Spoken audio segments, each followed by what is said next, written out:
Birthday to my beloved wife Preeti. आज हम पहली बार स्पीच रिकॉर्ड कर रहे हैं और ये नया ट्रेंड होगा कि अपनी पत्नी के जन्मदिन पर पति भी कुछ कहे और जो उनका डेडिकेशन है उसके लिए कुछ शब्द कहे। तो वैसे कितने साल की हुई मैडम ये तो मैं नहीं बताऊंगा क्योंकि वो बताते नहीं है, लेकिन आज हमारे लगभग शादी को जो है 24 साल होने जाएंगे और हमारी पहचान उससे 2 साल पहले की है, यानी 26 साल से हम लोग साथ में हैं पूरा। और इन 26 सालों में मैंने देखा है कि उनका पूरा डेडिकेशन हमारे लिए रहा है, मेरे लिए रहा है। और बड़ी बात यह हुई है कि उन्होंने हमेशा मुझे अंडरस्टैंड किया है और अंडरस्टैंडिंग में जो भी कुछ भी करना चाहता हूं वो उसको उन्होंने समझा और एक अच्छे सपोर्टर की तरह मेरे साथ में रही, एक अच्छी फ्रेंड की तरह।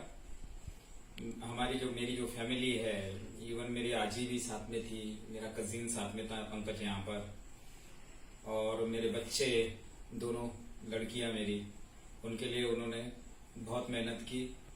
उनका पालन पोषण जो है वही कर रही है।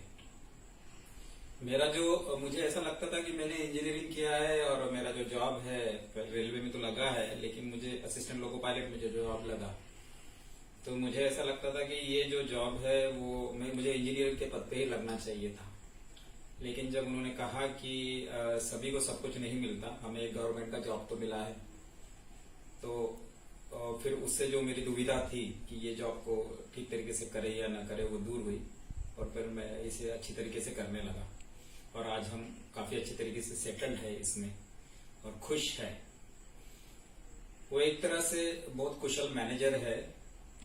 मेरे बच्चों की परवरिश, दोनों बच्चियों की परवरिश, उनका हेल्थ, उनका एजुकेशन, ये सारी जिम्मेदारी उन्होंने उठाई हुई है। ना केवल किचन की बल्कि सभी जिम्मेदारियों वो बखूबी निभाती है और मेरे लिए एक बहुत अच्छे दोस्त का जो किरदार है अदा करती है। मुझे हमेशा जो है इनसे मॉरल सपोर्ट मिला है, मॉरल बूस्टर मिलता है। और कुछ दुविधाएं होती है, जैसे हर परिवार में कुछ समस्याएं या कुछ डिफिकल्ट सिचुएशंस आती है तो वो एक एडवाइजर की तरह अच्छे से मुझे एडवाइस भी करती है, तो उनका एडवाइस मैं मानता भी हूँ। मेरा जो रिकॉग्निशन है कि एक सोशल वर्कर है, अच्छे नेचर के आदमी है, और मुझे जो रिस्पेक्ट बाहर मिलता है या डिग्निफाइड रिस्पेक्ट जिनको कहेंगे हम, या मेरी जो प्रोग्रेस है उसका श्रेय मैं अपनी पत्नी को देता हूँ। आप लोगों की ब्लेसिंग्स तो है, लेकिन पत्नी का जो रोल है वो बहुत बड़ा है। वो अगर मेरे परिवार का पूरा देखरेख नहीं करती तो मैं शायद बाहर इतना समय नहीं दे पाता और उसको अच्छी तरीके से निभा नहीं पाता। आज जो कुछ भी मदद मेरे माध्यम से और मेरे समाज के माध्यम से, मेरे ग्रुप के माध्यम से होती है, उसमें जो मैं लीड रोल लेता हूं तो उसमें मेरे मिसेस का बहुत बड़ा योगदान है। समटाइम्स मैंने उनकी बातें नहीं मानी और कभी कभी फिर मैंने ऐसा देखा कि जब मैंने उनकी बातें नहीं मानी तो हम ट्रबल में गिरते गिरते बच गए, मतलब ट्रबल में गिरने ही वाले थे। तो इसीलिए मैं उनको बहुत बड़ा थैंक्स कहता हूं कि उन्होंने हमेशा मुझे संभाला, मेरे परिवार को संभाला। मैं चाहता हूं कि वो अपना, जिस तरह से हम हेल्थ अवेयर है उसी तरह से वो अपना भी हेल्थ रखे और अपने हेल्थ का ख्याल रखें। हेल्थ से ही हैप्पीनेस आता है। मेरे जो थॉट्स है इसके लिए मैं एथेइस्ट हूं, नास्तिक हूं एक तरीके से। पहले नहीं था लेकिन समय के साथ में मैं नास्तिक हुआ।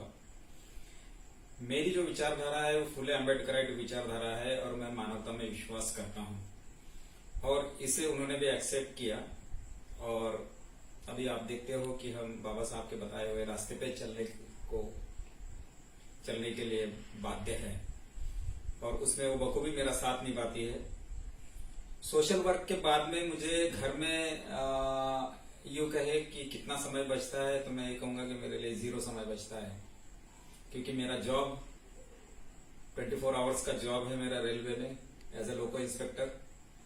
और उसके बाद में जो है सोशल वर्क यानी कि जो हमारा स्टूडेंट केयर एसोसिएशन का काम चलता है उसमें मैं ज्यादा इन्वॉल्व रहता हूँ, और ग्रुप से भी मेरा अटैचमेंट है, लेकिन स्टूडेंट केयर एसोसिएशन में मैं ज्यादा इन्वॉल्व रहता हूँ।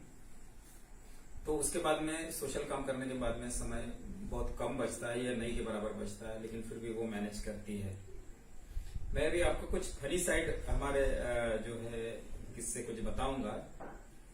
तो ये कुछ बिफोर मैरिज का है।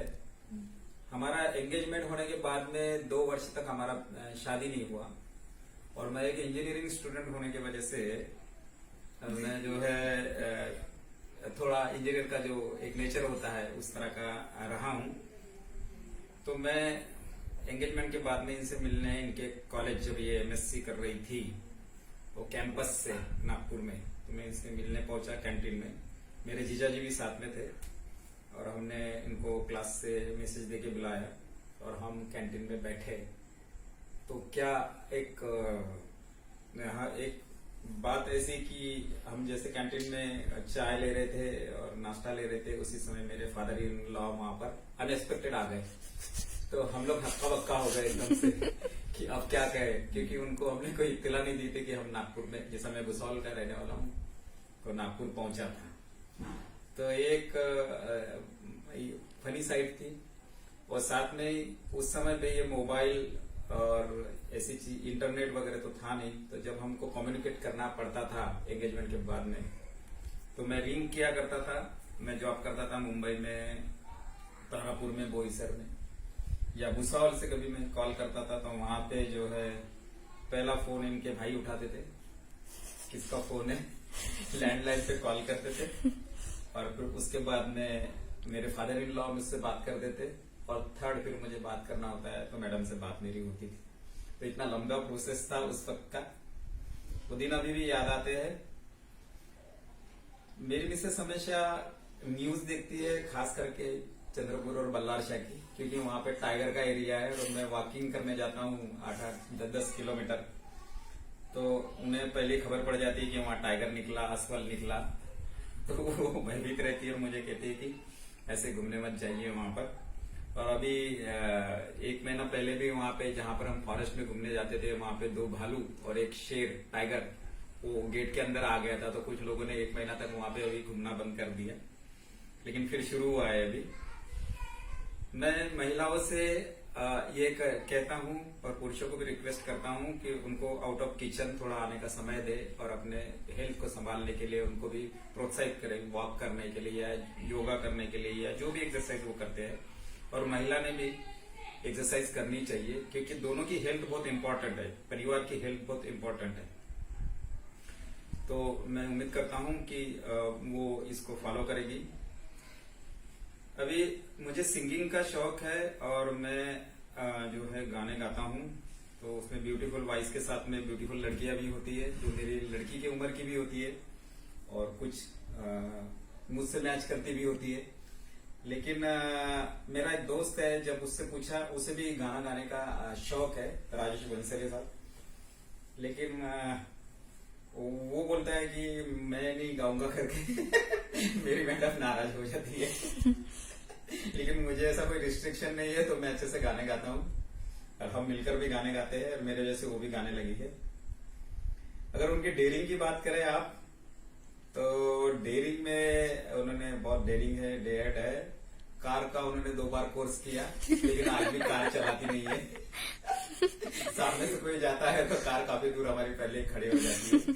मेरी डॉटर तो कार चलाने लग गई, रूपन, लेकिन ये नहीं चलाती है अभी। तो करेगी डेयरिंग थोड़ी, तो मैं चाहता हूँ कि वो कार भी चलाए और प्रोग्रेस करे। वो बहुत अच्छे टीचर भी है, और खुद जॉब करती है, परिवार को संभालती है, पूरा डेडिकेशन देती है। उनके सैक्रिफाइसेस को मैं सैल्यूट करता हूँ। और फिर से एक बार हैप्पी बर्थडे बोलकर मेरे छोटा सा ये जो स्पीच था उनके लिए तैयार किया वो समाप्त करता हूँ।